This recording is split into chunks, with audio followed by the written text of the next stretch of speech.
Welcome to Story Tales. Please like this video and subscribe to Story Tales. I hope you enjoy the story. Let's begin. Roy Wexler stood at his kitchen counter, staring at the refrigerated box that had arrived an hour ago. The delivery man had been specific about keeping it cold, making Roy sign twice and show ID. Now the white pastry box sat before him like a riddle he wasn't sure he wanted to solve. The card attached was simple cream-colored paper with May's familiar handwriting. Her letters still curved the same way they had when she used to leave notes in his lunchbox. In Oh Hard Feelings. To your next chapter. May. Roy turned the card over twice, searching for hidden meaning in the empty space. May Holloway Wexler didn't do simple gestures. She calculated every move, every word, every smile. 3 months since she'd walked out claiming she needed space. And now this. What's that, you looking like someone sent you a bomb? Darla's voice cut through his thoughts. His mother stood in the doorway, still wearing her gardening gloves and carrying the sharp smell of fresh soil. At 66, Darla Wexler moved with the same quick efficiency that had made her one of the best ICU nurses at Portland General before she retired. Her gray hair was pulled back in its usual no-nonsense ponytail, and her dark eyes missed nothing. Package for May. Roy gestured toward the box. Darla's expression hardened. She'd never liked May. Not from the first day Roy brought her home 5 years ago. His mother had a sixth sense for people who wore masks, probably from dealing with so many lying patients and worried families over the years. What's the witch want now? Apparently to wish me well. Roy opened the box carefully. Inside was a chocolate cake that looked like it cost more than most people spend on groceries in a week. Dark chocolate ganache covered every inch, with delicate sugar work forming tiny flowers around the edges. The kind of cake May would order from that expensive bakery downtown, the one where she used to meet her book club friends. Well, I'll be damned. Darla pulled off her gloves and washed her hands at the sink. May Holloway spending money on someone other than herself. Mark this day on the calendar. Roy studied the cake. Perfect presentation, professional decoration, probably cost $200 or more. May was many things, but wasteful with money wasn't one of them. Every purchase served a purpose. You think it's safe to eat? The question came out before he could stop it. Darla laughed, a short bark that held no humor. Boy, you sound paranoid. Even May's not crazy enough to poison a cake. She paused, then looked at him more seriously. Are you? Roy considered it. May have been acting strange the last few months before she left. Distant in new ways, secretive about her phone, defensive when he asked simple questions. And those dinners that left him feeling sick. No, he said finally. Just wondering why she'd spend this kind of money. Maybe her conscience finally kicked in. Darla opened the kitchen drawers until she found a cake server. Or maybe she's trying to buy her way back into your good graces. Either way, I'm not letting good chocolate go to waste. She cut 2 generous slices, the knife sliding through the rich layers like butter. The inside was just as impressive as the outside dark chocolate cake with what looked like raspberry filling and chocolate mousse. Roy took a small bite. Rich, complex flavors that probably took hours to create.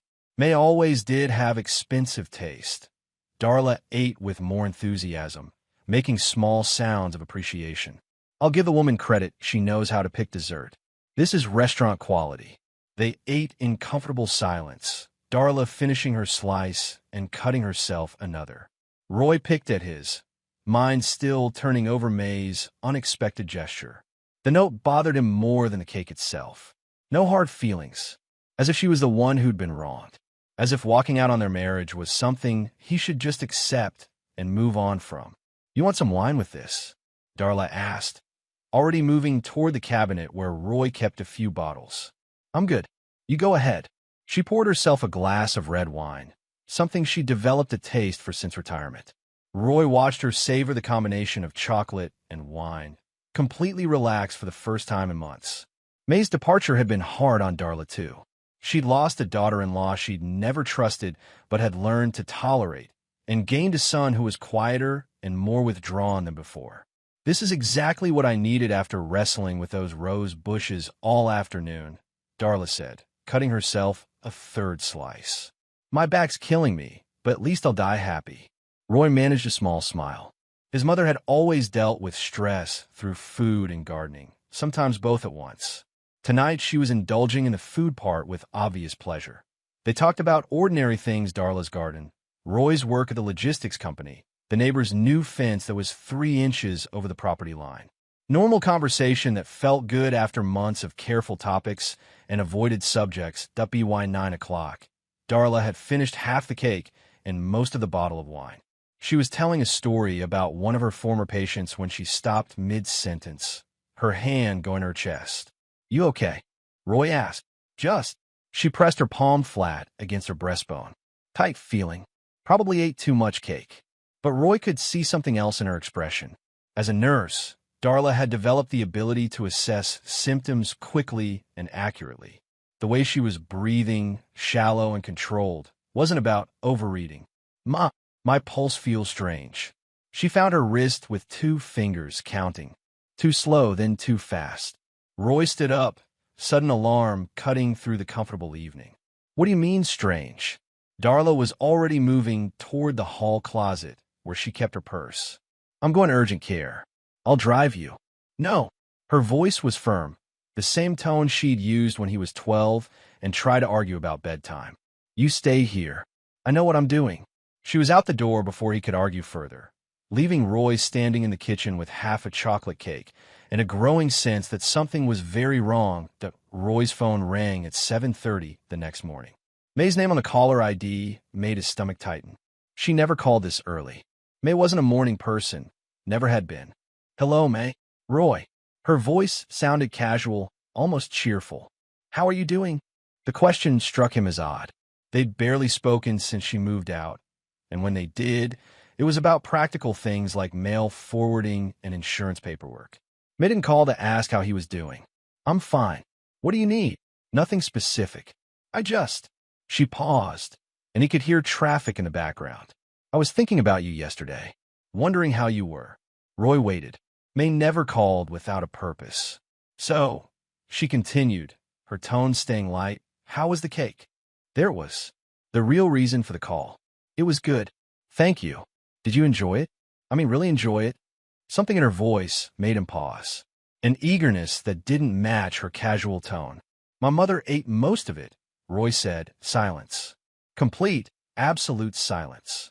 "May." "She what?" May's voice had changed completely. The cheerful tone was gone, replaced by something sharper. "She ate most of it. You know how she is with chocolate." Another long pause. Roy could hear May's breathing, quick and shallow. "Wait." May's voice was different now, strained. "She ate all of it? Are you serious?" "Not all of it. I had some too. But yeah, she ate most of it." "What?" The line went quiet except for traffic sounds. Then May spoke again, her voice shaken in a way Roy had never heard before. "Roy, I have to go. I'll call you later." She hung up. Roy stared at his phone, replaying the conversation. May's reaction didn't make sense. Surprised that someone ate the cake she'd sent? Panic when she learned it was Darla instead of him? His phone rang again. This time, it was his mother. "Roy, I'm still at the hospital." "What? Are you okay?" "I'm fine now, but you need to hear this." Darla's voice was steady, but he could hear the underlying tension. "They ran toxicology tests because of my symptoms last night." "Roy, there was digoxin in my blood." "What's digoxin?" "Heart medication. Used to slow down rapid heartbeat. Problem is, I don't take heart medication, and I've never been prescribed digoxin in my life." Roy felt something cold settle in his stomach. "How did it get in your blood?" "That's what I asked. Doctor says it had to be ingested somehow. And when you mix it with alcohol..." Darla paused. "Roy, if I'd eaten more of that cake, or if I'd been someone with existing heart problems, the combination with wine could have caused cardiac arrest." The kitchen seemed to shift around Roy. The remaining cake on the counter, the wine bottle, May's phone call asking specifically about the cake. "The cake," he said. "That's my thinking too. I ate most of it, drank wine with it, and ended up in the emergency room with heart medication in my system that I never took." Roy's mind was working fast now, connecting pieces he'd been avoiding for months. "Ma, I need you to save that toxicology report. Already got copies." "Roy," Darla's voice was grim. "I've been a nurse for 40 years. I know the difference between an accident and attempted murder. After hanging up, Roy sat at his kitchen table and thought. Really thought, without the emotional confusion that had clouded his judgment for months. May's behavior the last year. The dinners that left him feeling sick twice, he remembered now. Both times May had insisted he try something special she'd made. Both times she'd pushed wine with dinner. He'd attributed the nausea to stress from work or something he'd eaten at lunch. May refusing intimacy, claiming she was tired or stressed. May disappearing for days at a time, saying she needed space to think. May's sudden interest in their finances, asking questions about his life insurance policy. May who called this morning specifically to ask about the cake. May who panicked when she learned the wrong person had eaten it. Roy didn't panic. Panic was useless, emotional, wasteful. Instead, he did what he'd always done when faced with a problem. He started planning. Roy opened his laptop and created a new document. At the top, he wrote timeline and began reconstructing the past year methodically. March 15th dinner at home. May made lamb with minced sauce. Insisted I try the wine she'd selected specifically for the dish. Felt nauseated and dizzy within an hour. May suggested I might be getting the flu. July 22nd, another special dinner. May had been unusually attentive all day, suggesting we needed to reconnect. Made beef Wellington, her most complicated recipe. Again, with wine pairing. Again, sick within the hour. May stayed up taking care of me, bringing water and aspirin. Roy paused, remembering. May playing the caring wife while he suffered from symptoms she might have caused. The thought made his jaw clench. September through November, May becomes distant. Refuses intimacy, claims she's stressed about her mother's health. Spends increasing time away from home, sometimes overnight. December, May asks detailed questions about my life insurance policy. Claims she's trying to organize her finances for the new year. February, May announces she needs space. Moves in with her sister temporarily. March, May files for legal separation. Yesterday, cake delivery with May's note. Roy leaned back in his chair. 3 months since May left, claiming she needed time to figure out what she wanted. 3 months to plan whatever this was. His phone rang. May again. Roy let it ring 4 times before answering. Hello, Roy. I've been thinking about our conversation this morning. May's voice was controlled now, back to the careful tone she used when she was trying to manage a situation. About the cake. What about it? Well, I just realized I never asked if you enjoyed it. I mean, I spent quite a bit on it, and I wanted to make sure it was worth the money. Roy said nothing. Roy, I heard you. So, did you like it? It was fine. May's breathing was audible over the phone. Just fine? I specifically requested their best chocolate cake. The woman at the bakery said it was their signature dessert. Which bakery? The question seemed to catch her off guard. Oh, that place downtown. You know, the expensive one. What's it called? What does it matter? Just curious. You said you spent quite a bit on it. Another pause.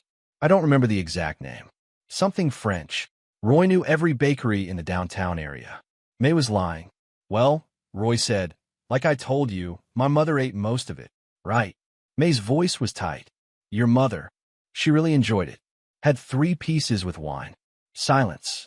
May, I'm glad she liked it. The words sounded forced. I should go. I have an appointment. She hung up again. Roy added to his timeline. May calls twice, specifically asking about cake consumption. Lies about which bakery when pressed for details. Becomes upset when told Darla ate most of it. The pattern was clear now. May hadn't sent him a birthday cake. She'd sent him a weapon, carefully crafted and precisely dosed. The message wasn't about forgiveness or new chapters. It was supposed to be his last meal. Roy closed the laptop and walked to the kitchen window. Outside, life continued normally. Neighbors walking dogs, children playing in yards, ordinary people doing ordinary things. None of them knew that someone had just tried to murder him and accidentally poisoned his mother instead. The strangest part was how calm he felt.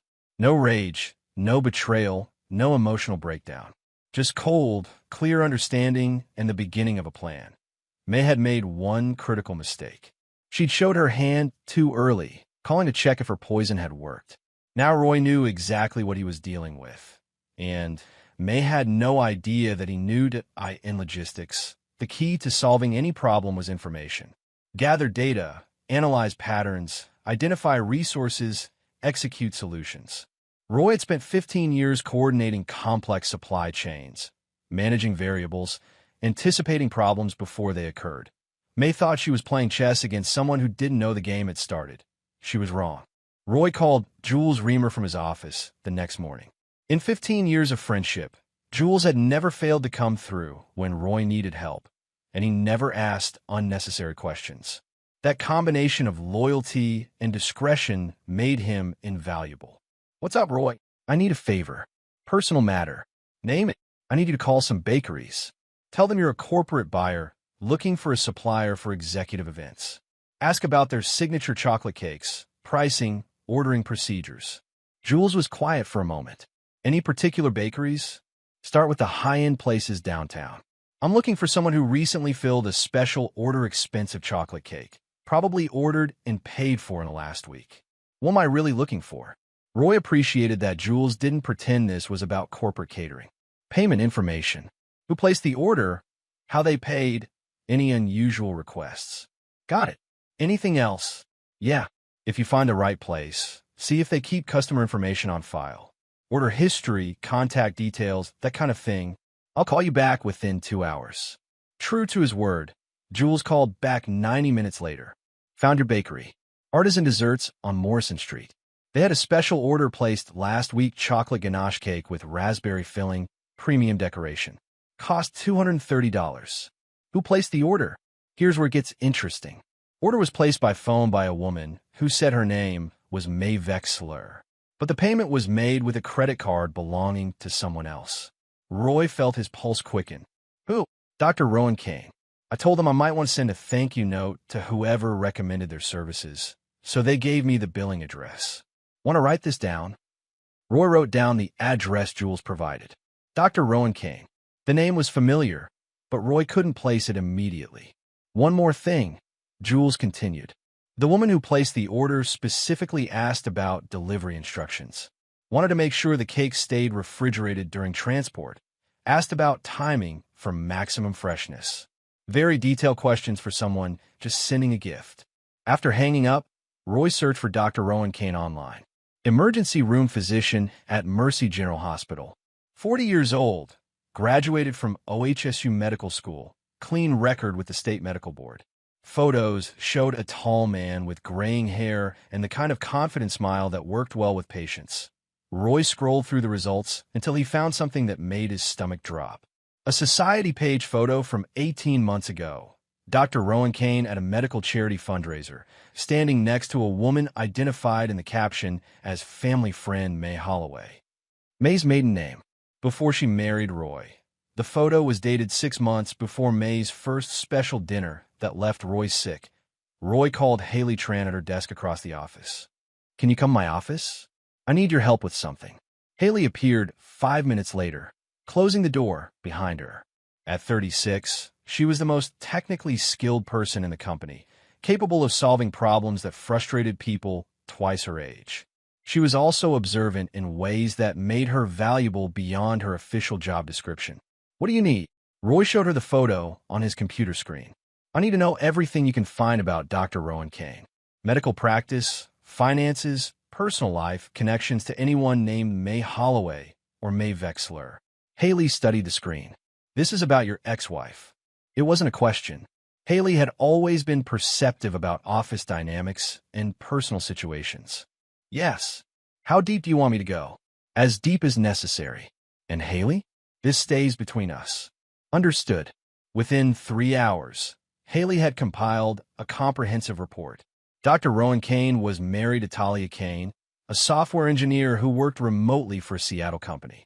No children. The couple had been married 8 years, but had been living separately for the past 6 months.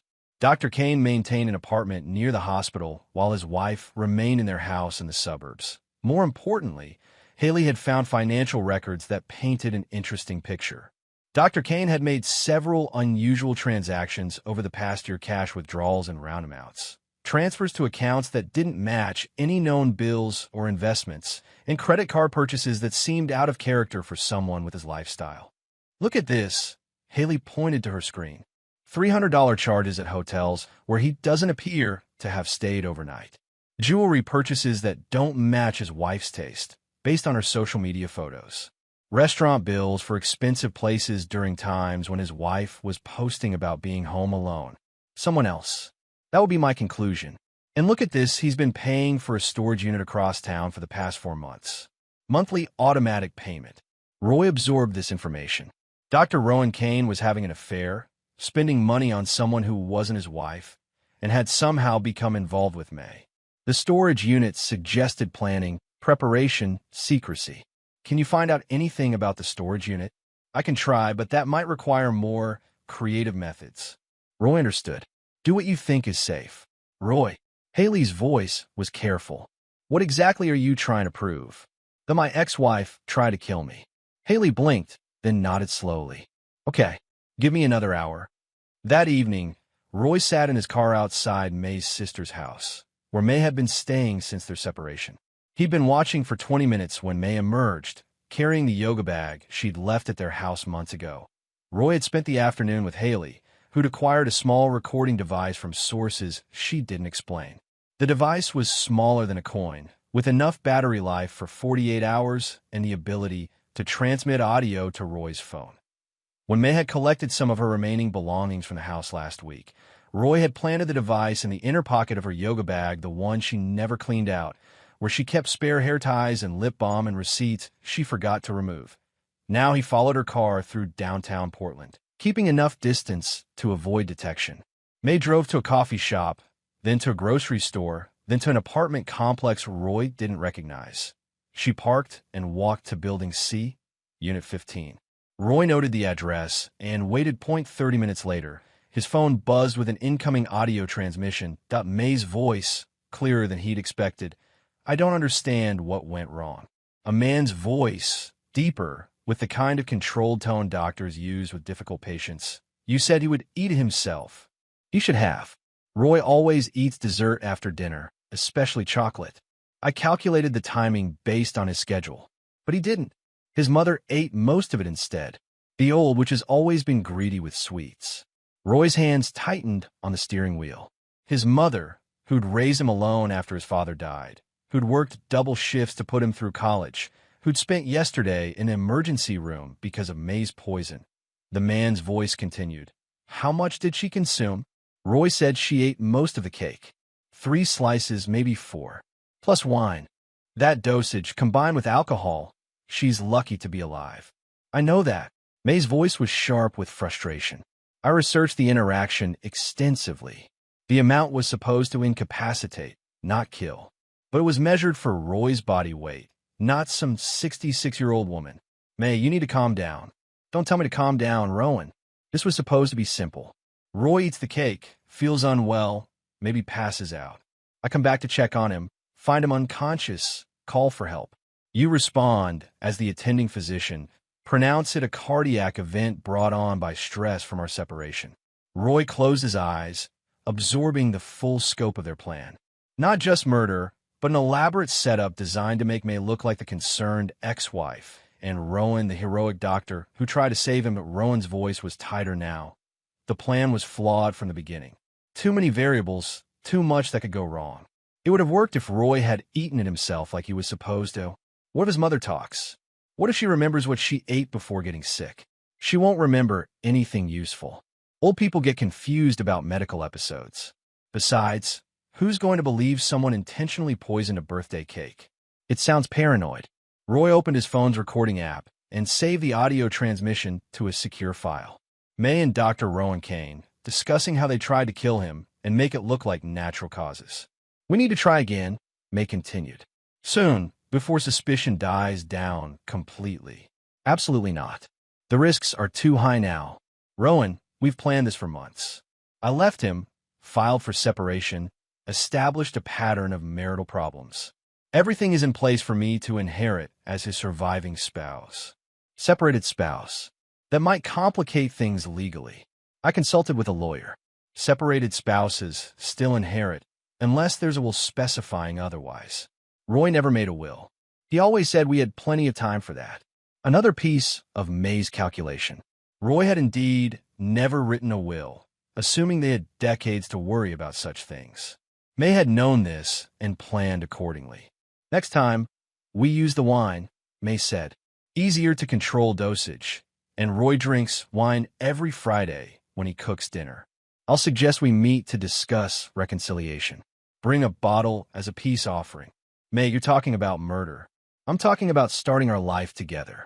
You said you wanted to leave Talia, wanted us to be together openly. This is the only way that happens without destroying your career or reputation. Rowan was quiet for a long moment. The dose should have worked. He was supposed to be incapacitated when you returned. I know, but we'll adjust. Learn from this mistake. What about his mother?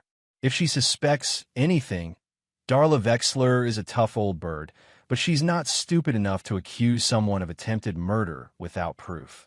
She'll complain and suspicious, but that's all. May was wrong about that. Darla wasn't suspicious, she was certain. And Roy now had proof.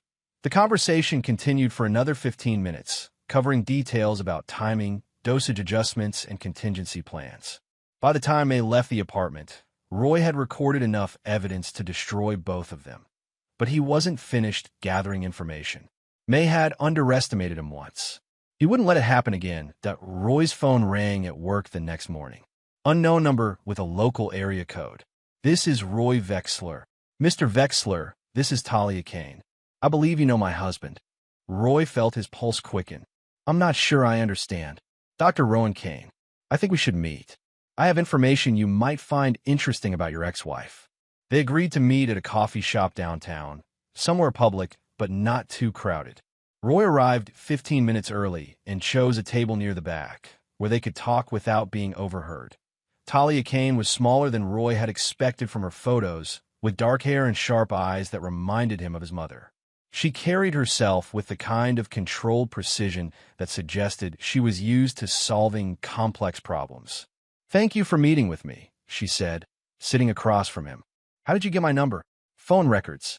Rowan's been calling you regularly, though he doesn't know I know that. Talia opened a folder and slid a photograph across the table. This was taken 6 months ago. The photo showed May and Rowan at a restaurant, sitting close together, May's hand on Rowan's arm. They looked comfortable, intimate, like a couple who'd been together for a while. Where did you get this? Private investigator. I hired him when Rowan started acting strangely last year. Unexplained absences, unusual expenses, changes in behavior. Talia's voice was matter-of-fact, as if she was discussing a work project. I'm a software engineer, Mr. Vexler. I solve problems by gathering data and analyzing patterns. Roy understood. What patterns did you find? Talia pulled out more documents. Financial records showing transfers from Rowan's accounts to various recipients. Hotel bills, restaurant charges, jewelry purchases, and this. She handed him a bank statement with several highlighted entries. $12,000 transferred to your ex-wife over the past 6 months. Small amounts, irregular timing, designed to avoid detection. Roy studied the numbers. May's sudden interest in their finances made more sense now. She'd been receiving money from her lover while planning Roy's murder. There's more, Talia continued. I found documentation for a life insurance policy application in your name, filed by May Holloway, her maiden name. The policy was for $500,000. I never applied for life insurance. I know. The application was rejected because the medical exam showed discrepancies with the information provided, but may try to take out a policy on your life without your knowledge. Roy felt pieces clicking into place. May hadn't just planned to kill him, she'd tried to profit from it significantly. Why are you telling me this? Talia's expression hardened. Because I want to destroy both of them. Rowan thinks he's clever, thinks I don't know about his affair or his plans. May thinks she's found her ticket to a new life. They're both wrong. What kind of plans? I've been monitoring Rowan's communications. Text messages, emails, phone calls. Your ex-wife promised him she would take care of you, so they could start fresh together. She told him you were the only obstacle to their happiness. Roy absorbed this. May had convinced Rowan that Roy was the problem, that eliminating him was the solution to their relationship issues. I have recordings, Roy said. Talia raised an eyebrow. What kind of recordings? May and your husband discussing how they try to poison me, planning their next attempt. How did you get recordings? Roy explained about the device in May's yoga bag, the audio transmissions, the details of their conversation. Talia listened without interruption, occasionally making notes. They're planning to try again, Roy concluded. I know. Rowan's been researching cardiac medications and their interactions with alcohol. He thinks I don't know how to access his browsing history. They sat in silence for a moment, two people whose spouses had betrayed them in the most fundamental way possible. What do you want to do? Roy asked. I want them both in prison. Rowan will lose his medical license, his reputation, his freedom. May will lose everything she thought she was gaining by leaving you. You have enough evidence. Talia smiled, and Roy saw something cold and calculating in her expression. Mr. Vexler, I've been gathering evidence for months. Between what I have and what you've just told me, we have enough to destroy them both. The question is whether you're willing to help me do it. Roy thought about his mother in the emergency room, about May's voice on the recording discussing his murder as casually as planning a dinner party, about years of marriage to someone who'd been planning to kill him. What do you need? Over the next week, Roy and Talia worked together with methodical precision. Roy provided the audio recordings of May and Rowan's conversations. Talia contributed financial records, photographs, communication logs, and documented evidence of the attempted insurance fraud. Haley helped compile everything into organized files, creating a timeline that clearly showed the progression from affair to murder plot. Jules contributed additional information about the bakery order and payment details. The evidence was overwhelming. Audio recordings of May and Rowan discussing the poisoning attempt and planning another one, the hospital toxicology reports showing digoxin in Darla's blood. Financial records showing payments from Rowan to May. The fraudulent life insurance application. Photography and documentation of May and Rowan's relationship. Credit card records showing Rowan paid for the poisoned cake. Communication. Records between May and Rowan discussing taking care of Roy. Roy had learned patience from years in logistics, where rushing led to mistakes and missed details. This situation required the same careful approach. Every piece of evidence needed to be documented, verified, and organized for maximum impact. We should send this to the police, Talia said during one of their meetings. Not just the police, Roy replied. We send it everywhere at once. Police, district attorney, medical board, reporters. Make it impossible for anyone to cover up or ignore. Why reporters? Because May thinks she's smart enough to manipulate the legal system. She's been planning this for months, probably has explanations ready for every piece of evidence. But she can't control public opinion, and Rowan can't practice medicine if his reputation is destroyed. Haley had researched the best approach for submitting evidence to multiple agencies simultaneously. Anonymous tips to the district attorney's office, the state medical board, and the hospital where Rowan worked. Copies of everything sent to investigative reporters at local newspapers and television stations. What about May? Talia asked. She's going to know you're behind this. Good, Roy said. I want her to know. On Thursday morning, Roy and Talia executed their plan. Using anonymous email accounts and untraceable communication methods, they sent complete evidence packages to 7 different recipients. The Portland Police Bureau, the Multnomah County District Attorney, the Oregon Medical Board, Mercy General Hospital Administration, and 3 journalists known for investigative reporting. Each package included a cover letter explaining the situation and identifying key evidence, full audio recordings with transcripts, financial documentation showing payments, an insurance fraud, medical reports from Darla's emergency room visit, photographs and timeline of May and Rowan's relationship, documentation of the cake order and payment. Roy spent Thursday evening at home, cooking dinner and waiting. May had called twice that week suggesting they meet to discuss working things out, but Roy had politely declined. No need to rush into whatever trap she was planning when a much larger trap was already closing around her. Friday morning, Roy's phone rang. Jules calling from his office. Turn on Channel 8 News, Jules said. Right now. Roy found a remote and switched to the local morning show. A reporter was standing outside Mercy General Hospital, holding a microphone and speaking directly to the camera. Investigation into allegations that an emergency room physician conspired with a woman to poison her estranged husband. Dr. Rowan Kane has been suspended pending a criminal investigation and review by the state medical board. The screen showed a photo of Rowan, then switched to a photo of May that looked like it had been taken from social media. May Holloway Vexler allegedly worked with Dr. Kane to administer heart medication through food with the apparent intent to incapacitate or harm her husband. The plot was discovered when Vexler's mother consumed the tainted food instead and required emergency medical treatment. Roy watched as his private nightmare became public knowledge. Part of him felt exposed, vulnerable, as if his personal business was being dissected by strangers. The larger part felt satisfied. May had counted on secrecy, on people not believing such an outrageous story, on her ability to manipulate the situation. She no longer controlled the narrative. His phone rang. May calling? Roy answered on the fourth ring. Hello, May. Roy. Her voice was different, tight, controlled, but with an underlying panic she couldn't quite hide. We need to talk. About what? About this insane story on the news. Someone is spreading lies about me, about us. I think we're both being set up.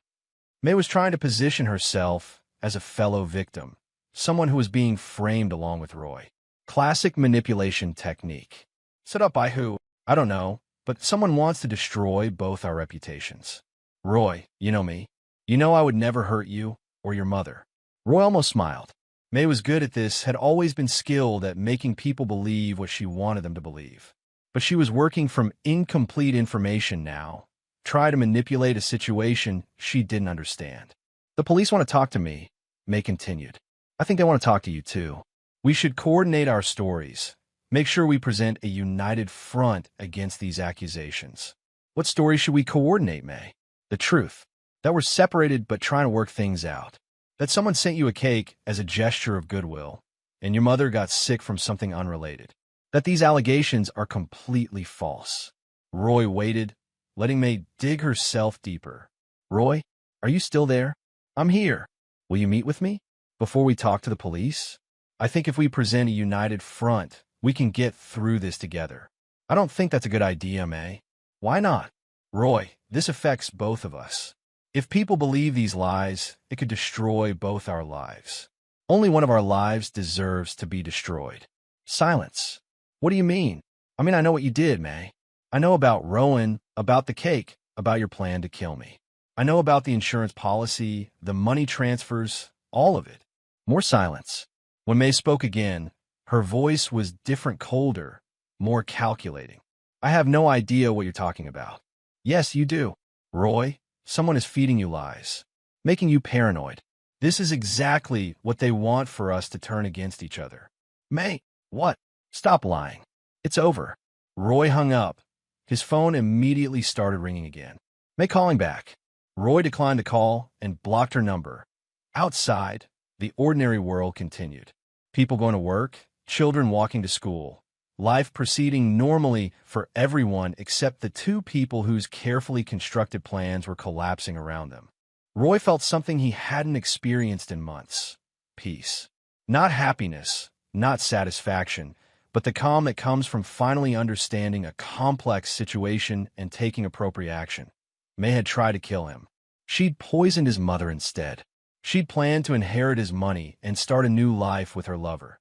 Now she would face the consequences. The knock came at May's sister's door at 6:15 a.m. on Monday morning. May had been awake for hours, pacing through the small guest bedroom where she'd been staying, checking news websites and making phone calls to lawyers who weren't returning her messages. Through the bedroom window, she could see the police cars in the driveway. 2 marked units and an unmarked sedan, their presence announcing to the entire neighborhood that something serious was happening. That May's sister Jennifer answered the door in her bathrobe, voice muffled through the walls. She's here, but she's still sleeping. Ma'am, we have a warrant for May Holloway Vexler's arrest. We need to speak with her immediately. May closed her eyes and took a deep breath. She'd known this was coming since the news report started, but knowing and experiencing were different things. She'd spent the weekend crafting explanations, preparing responses, building a strategy for handling police questions. None of it mattered now. She opened the bedroom door and walked to the living room, where 3 detectives waited. Two men and a woman, all wearing expressions of professional seriousness that told May they weren't here for preliminary questions. May Holloway Vexler. Yes. You're under arrest for attempted murder in the first degree, conspiracy to commit murder, and fraud. You have the right to remain silent. The words washed over May as she processed what was happening. Attempted murder in the first degree meant they believed she tried to kill Roy with premeditation and planning. Conspiracy meant they knew about Rowan. Fraud meant they'd found the insurance application. The detective read her rights. May's mind raced through possible responses. Deny everything. Claim she was being framed. Suggest that Roy had set her up out of spite over their separation. But as the second detective pulled out a folder and began laying out photographs on Jennifer's coffee table, May realized how much evidence they had, photos of her with Rowan at restaurants. Financial records showing money transfers. Copies of the insurance application.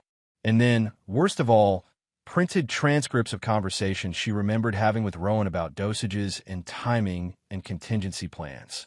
How'd you get these? May asked, her voice barely above a whisper. Ma'am, you'll have an opportunity to discuss that with your attorney. They handcuffed her gently, but firmly, treating her with the professional courtesy reserved for white-collar criminals who weren't considered flight risks. No violence, no drama, just the efficient processing of someone who'd been caught committing serious crimes. As they led her to the car, May caught sight of neighbors watching from windows and doorways. News vans were already arriving, drawn by scanner reports and tip-off from sources in the police department. May had always prided herself on maintaining appearances, on being the kind of woman who looked successful and sophisticated and in control. Now, she was being perp-walked in front of television cameras, wearing yesterday's clothes and handcuffs, in the back of the police car. May tried to think strategically. The evidence looked bad, but she'd been planning for this possibility. She had explanations ready for most of it. The financial transfers could be explained as loans. The insurance application as a misunderstanding. The photographs as evidence of friendship, not an affair. The audio recordings were more problematic, but May had been careful in her word choices. She talked about taking care of Roy, which could mean many things. She discussed medical information, but that could be innocent conversation with a doctor friend. That it wasn't until the detective played one of the recordings in the interview room that May understood how trapped she was. Her own voice, clear and unmistakable. The amount was supposed to incapacitate, not kill. But it was measured for Roy's body weight, not some 66-year-old woman. Rowan's voice responding. That dosage combined with alcohol, she's lucky to be alive. May listened to herself discuss poisoning Roy with the same tone she might use to discuss a recipe. Clinical, detailed, matter of fact. This isn't what it sounds like, May said when the recording ended. The detective, a woman about May's age with tired eyes and a patient expression, looked at her with something approaching pity. Ma'am, what do you think it sounds like? May tried to speak, to explain, to create some version of events that didn't involve attempted murder. But listening to her own words, hearing the casual way she discussed killing the man she'd been married to for 5 years, May finally understood that no explanation would work. She'd been planning Roy's death for months, and she'd been recorded discussing those plans in detail. I want a lawyer, May said. That's probably a good idea, the detective replied to Dr. Rowan Kane's world collapsed on Tuesday morning while he was reviewing patient charts in the emergency room break room. The hospital administrator appeared with 2 security guards and a representative from the state medical board. Dr. Kane, you're being suspended immediately pending the outcome of criminal charges. Please gather your personal belongings and surrender your hospital ID and access cards. Rowan had been expecting this since May's arrest made the news, but the reality was still jarring. 15 years of medical practice, hundreds of lives saved, a reputation built through careful work and professional dedication, all destroyed because of his relationship with May. I haven't been convicted of anything, Rowan said. The allegations are sufficient for immediate suspension under hospital policy. You'll have an opportunity to appeal through proper channels. Rowan looked around the break room, where he'd spent countless hours over the past 8 years. His colleagues were watching, some with curiosity, others with the uncomfortable expressions people wore when witnessing someone else's professional destruction. Dr. Sarah Morrison, who'd worked with Rowan for 6 years, approached him as he cleared out his locker. "Rowan, what the hell happened? The news reports, they can't be true." Rowan considered his options. Deny everything. Claim he was being framed. Suggest that the evidence was fabricated or misinterpreted. But Rowan was a doctor, trained to deal with facts and evidence. The audio recordings didn't lie. The financial transfers were real. His own voice discussing dosages and cardiac interactions with a woman who tried to poison her husband couldn't be explained away. "Sarah, I made some very bad decisions." "Bad decisions?" "Rowan, they're saying you helped someone try to commit murder." "I know what they're saying." Dr. Morrison stared at him, processing the implications of his non-denial. "My God, Rowan, what were you thinking?" That was the question Rowan had been asking himself since May's arrest. What had he been thinking?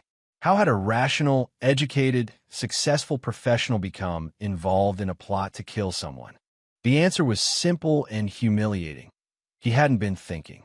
He'd been feeling, allowing emotions and desires to override his judgment. May had convinced him that Roy was the obstacle to their happiness, that removing him was the only solution to their problems. May had made it sound reasonable, even necessary.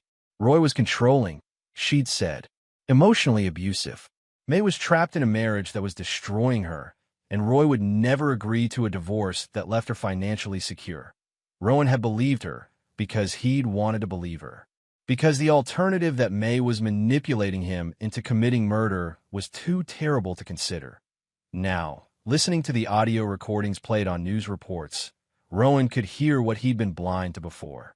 May's voice discussing Roy's death with the detached calculation of someone planning a business transaction. No emotion, no regret, no indication that she was talking about ending a human life. Rowan had been used, manipulated by someone who was far more skilled at deception than he'd realized. But that didn't absolve him of responsibility. He was a doctor, sworn to preserve life, and he'd helped plan the opposite. By Wednesday, the state medical board had begun formal proceedings to revoke Rowan's license. By Thursday, 3 former patients had filed malpractice suits claiming that his criminal charges cast doubt on the care they'd received. By Friday, Rowan's malpractice insurance company had dropped him. Talia filed for divorce that week, accompanied by a motion for full custody of all marital assets and a restraining order preventing Rowan from contacting her. Her attorney was efficient and thorough, presenting evidence of adultery, criminal conspiracy, and financial fraud that made Rowan's position indefensible. "I trusted you," Talia said during their one conversation before the restraining order took effect. "I thought you were a good person who'd made some mistakes. I didn't realize you were a monster."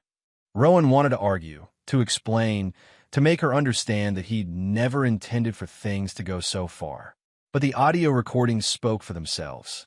Whatever his intentions, he'd participated in planning Roy Vexler's murder. The following week, local medical professionals were publicly distancing themselves from Rowan. Medical conferences removed him from speaking schedules. Professional organizations suspended his memberships. Colleagues who'd worked with him for years refused to return his calls. Dr. Rowan Kane had become a cautionary tale, a reminder of how quickly a professional reputation could be destroyed by personal choices. The trial began 4 months later in a courtroom packed with reporters, medical professionals, and curious observers drawn by the sensational nature of the case. May had hired an expensive defense attorney who specialized in white-collar crime, someone skilled at creating reasonable doubt and shifting blame. Roy sat in the front row with his mother, who'd insisted on attending despite his concerns about the stress. Darla wore her best dress and the expression she'd perfected during 40 years of dealing with difficult patients and their families. "I want to see her face when they play those recordings," Darla said. "I want to watch her try to explain why she discussed poisoning my son like she was planning a dinner party." May's attorney had built her defense around 3 main arguments. The audio recordings were taken out of context. The financial transfers were innocent loans between friends, and May was herself a victim of Rowan's manipulation. "Ladies and gentlemen of the jury," the defense attorney said during opening statements, "you will hear recordings that sound damaging when played without context. But you must remember that these conversations were recorded secretly, without May's knowledge, by a husband who was seeking revenge for their failed marriage. Roy watched May during the opening statements. She'd lost weight since her arrest, and her usually perfect appearance showed signs of stress. But her expression remained controlled, almost serene, as if she was confident in her ability to convince the jury of her innocence. The prosecution's case was methodical and comprehensive. They played the audio recordings in their entirety, presented financial evidence, called expert witnesses to explain digoxin and its effects, and walked the jury through the timeline of May's relationship with Rowan. The most damaging moment came when the prosecutor played the recording of May discussing dosage calculations. May's voice filled the courtroom. The amount was supposed to incapacitate, not kill. But it was measured for Roy's body weight, not some 66-year-old woman. The prosecutor paused the recording and looked at the jury. Ladies and gentlemen, you just heard the defendant admit that she calculated a specific dosage of heart medication intended to harm her husband. She measured it according to his body weight to achieve a particular effect. This was not an accident. This was not a misunderstanding. This was attempted murder with scientific precision. May's attorney tried to create alternative explanations during cross-examination, but the evidence was too comprehensive. The recordings, the financial transfers, the insurance application, the hospital records, everything painted a clear picture of premeditation and conspiracy. When May took the stand in her own defense, Roy watched her employ every manipulation technique he'd seen during their marriage.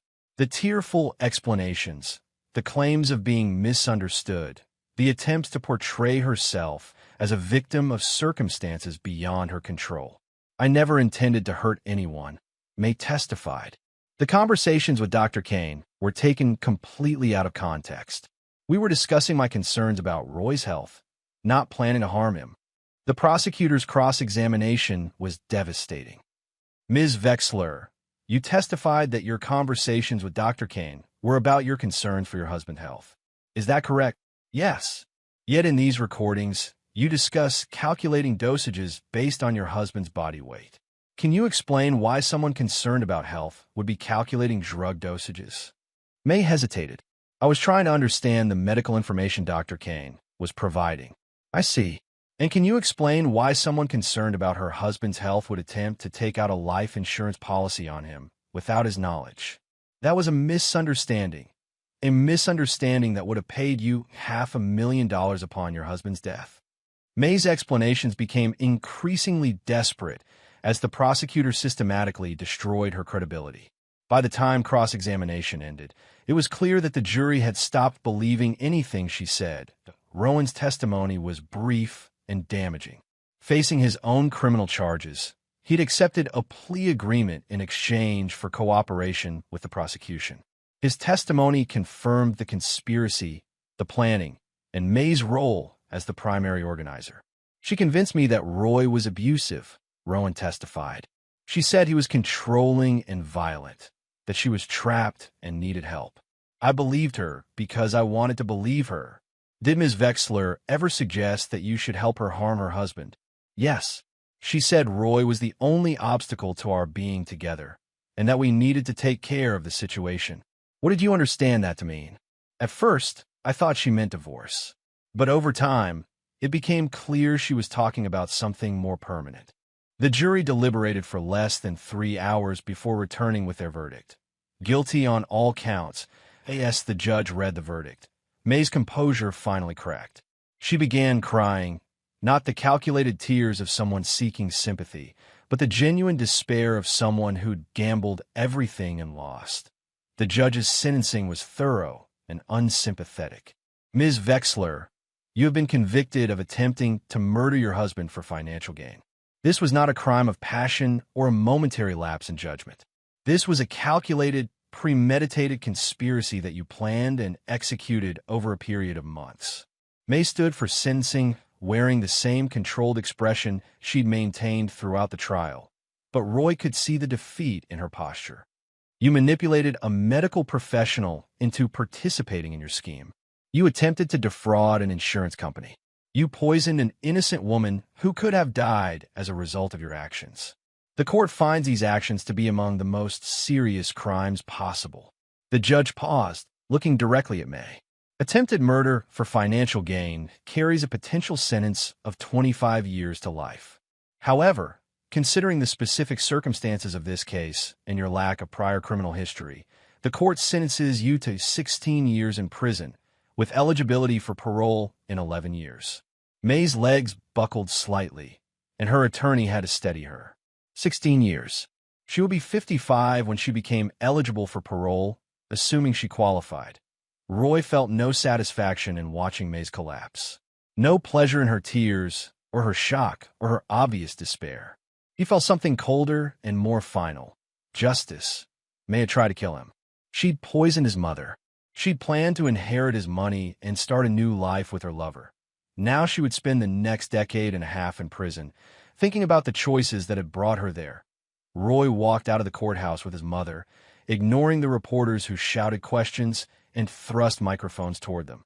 The late afternoon sun felt warm after hours in the air-conditioned courtroom, and Roy found himself appreciating simple things like fresh air and freedom.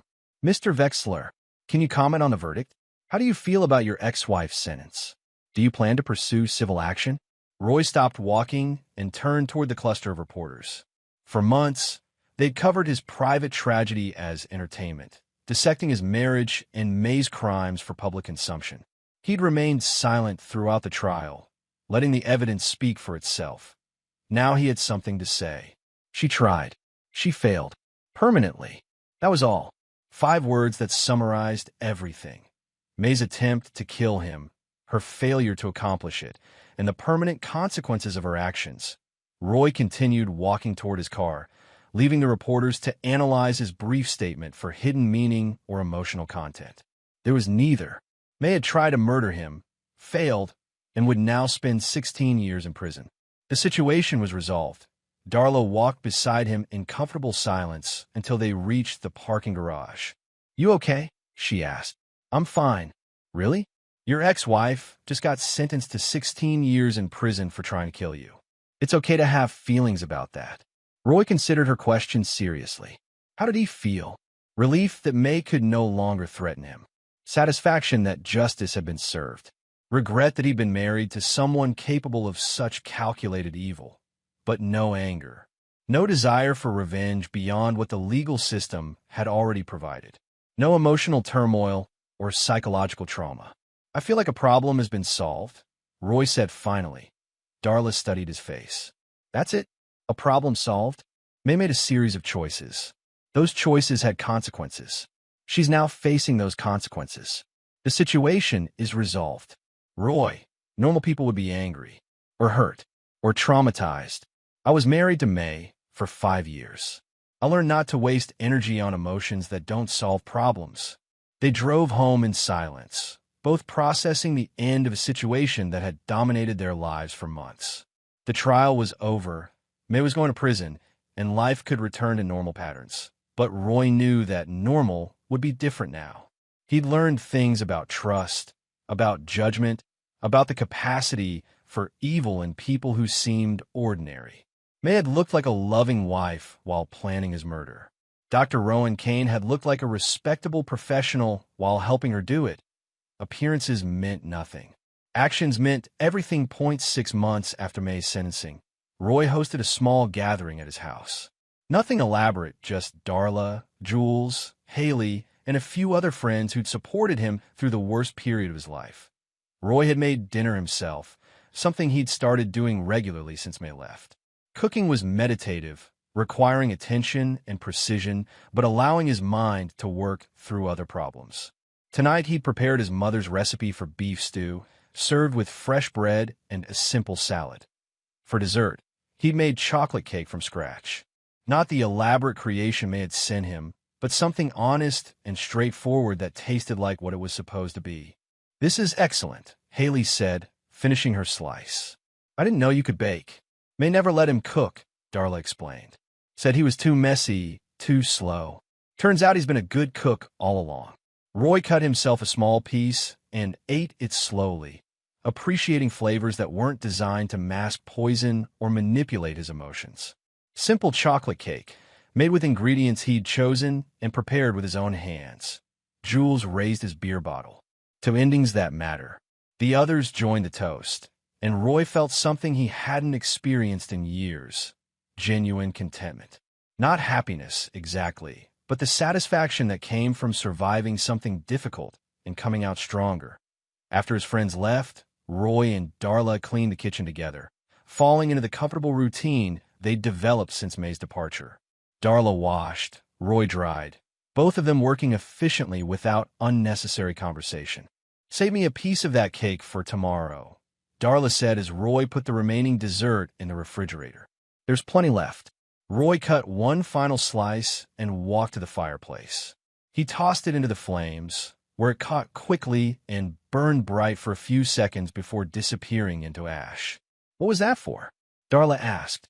"That one was for May." Darla nodded approvingly. "Waste of good chocolate, but I understand the sentiment." Roy watched the flames consume the last trace of cake, thinking about justice and consequences and the permanent nature of certain choices. May would spend the next 11 years thinking about the slice of cake she'd sent him, the poison she'd calculated so carefully, the plan that had failed so completely that she'd tried to end his life. Instead, she'd ended her own freedom. Roy found that outcome satisfactory. May Holloway Vexler adjusted to prison life with the same calculating efficiency she'd applied to everything else. She kept to herself, avoided conflicts, and earned a reputation as a quiet inmate who caused no trouble for guards or other prisoners. She received no visitors, no letters, no phone calls. Roy had blocked all contact, and May's family had distanced themselves after learning the full scope of her crimes. Her sister Jennifer had testified at the trial about May's behavior in the weeks before her arrest, the strange phone calls, the obsession with news reports, the complete lack of remorse for what had happened to Darla. Dr. Rowan Kane served 18 months in minimum security prison before being released on parole. His medical license was permanently revoked, and he worked various jobs: warehouse clerk, insurance adjuster, night security guard that didn't require professional credentials or public trust. He never practiced medicine again. Talia Kane received everything in their divorce settlement and used some of the money to start a non-profit organization focused on supporting victims of domestic violence and manipulation. She never remarried, finding satisfaction in work that helped other people escape dangerous relationships. Roy Vexler returned to his normal life with one significant change. He never ignored his instincts again. If something felt wrong, he investigated. If someone's story didn't match their actions, he paid attention. If patterns emerged that suggested deception, he acted on that information, but he didn't remarry. Not because he was traumatized or afraid of commitment, but because he'd learned to appreciate solitude and self-sufficiency. Marriage to May had taught him that being alone was better than being with someone who wished you were dead. Some victories, Roy had learned, were too personal to share with anyone except the people who'd helped you survive them. And some endings were exactly what they needed to be: permanent.